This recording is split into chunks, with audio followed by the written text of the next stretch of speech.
അതെ, എന്തായാലും ആ സസ്പെൻസ് അങ്ങ് പൊട്ടിച്ചേക്കാം.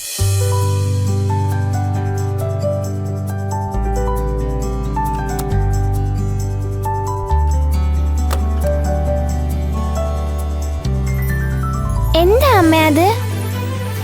ഇതേ ഇത് കണ്ടോ, ഇത് നിങ്ങളുടെ കൂട്ടുകാരന്റെ വീടിന്റെ പ്ലാനാ. എങ്ങനെയുണ്ട്? വീട് പണി കഴിഞ്ഞോ? ദേ ഇത് കണ്ടോ, ഇത് ഹാള്, ദേ ഇത് ബെഡ്റൂംസ്, പിന്നെ ഇവിടെ കിച്ചൺ. ആ കൊള്ളാലോ. അവനിത് കാണുമ്പോ വലിയ സന്തോഷാവും അല്ലേ അമ്മേ? ഈ കാണുന്നത് എന്തൊക്കെയാ? ഇത് സിറ്റ് ഔട്ട്, പിന്നെന്തേ ഇവിടെ വരാന്ത. അവന്റെ മുറിക്ക് മുമ്പിൽ ഒരു അക്വേറിയം വേണോന്ന് പറഞ്ഞിരുന്നു. അതൊക്കെ വെക്കാം, അതിനൊക്കെയുള്ള സൗകര്യം അവിടെ ഉണ്ട്. പാവം, അവന്റെ മരിച്ചുപോയ ചേച്ചി ഓർത്ത് അവന് വലിയ സങ്കടാ. വീട് പണിയുന്ന സമയത്ത് 2 പേർക്കും കൂടി ഒന്നിച്ച് ഒരു മുറി വേണോന്ന് അവന്റെ ചേച്ചിയോട് പറഞ്ഞിട്ടുണ്ട്. അതൊക്കെ പറഞ്ഞ് അവൻ ഇടയ്ക്ക് സങ്കടപ്പെടും.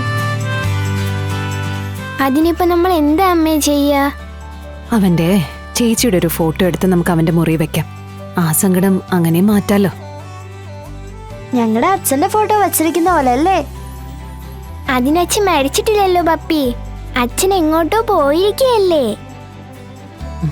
അത് ശരിയാ. എന്തായാലും പണിയുന്നത് നല്ല രസമുള്ളൊരു വീടായിരിക്കണം. നമ്മൾ നല്ലൊരു അടിപൊളി വീട് തന്നെയായിരിക്കും ദീപുന് വെച്ചു കൊടുക്കുന്നത്. ആ പാല് റെഡി.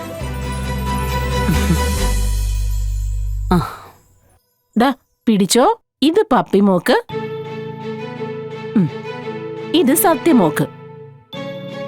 ദേ രണ്ടുപേർക്കും സന്തോഷമായല്ലോ. കൂട്ടുകാരന്റെ വീടിന്റെ പ്ലാനൊക്കെ കണ്ടല്ലോ. എന്നാ പിന്നെ പാലൊക്കെ കുടിച്ച് നല്ല കുട്ടികളെ പോലെ പോയി കിടന്നുറങ്ങാൻ നോക്ക്. പപ്പി, സത്യേ, മക്കളെ ഒന്നിങ്ങോട്ട് വന്നേ. സത്യമ്മ വിളിക്കുന്നു. ഞാൻ ഈ പാല് വന്നിട്ട് കുടിച്ചോളാവേ. ഇതൊന്ന് പിടിക്കും മുന്നിയാണ്ടി. പപ്പി, എന്നാ ഞാനും കൂടി വരാം. ഇതൊന്ന് പിടിച്ചേ. ദേ ഇവിടെ നിന്നേ, രണ്ടുപേരും ഇത് കുടിച്ചിട്ട് പോവാൻ. ഞങ്ങൾ വന്നിട്ട് കുടിച്ചോളാം.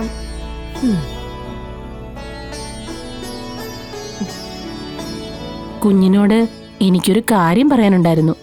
ആ എന്താ? അത് ശിവനെ സത്യമ്മ വഴക്കു പറഞ്ഞു. കുഞ്ഞിന്റെ കാര്യം പറഞ്ഞ ദേഷ്യപ്പെട്ടത്. ഞാൻ ശിവനെ കാണുന്നതേ എന്റെ മകൻ വിഷ്ണുവിനെ കാണുന്നത് പോലെ തന്നെയാ. എന്റെ മരുമകൾ ശാലിനിയും ശിവനെ അതുപോലെ തന്നെയാണോ കാണുന്നതെന്ന് എനിക്കൊരു സംശയം. നിങ്ങൾ തമ്മിലുള്ള ബന്ധം അതേത് രീതിയിലാണെന്ന് എനിക്കറിയണം.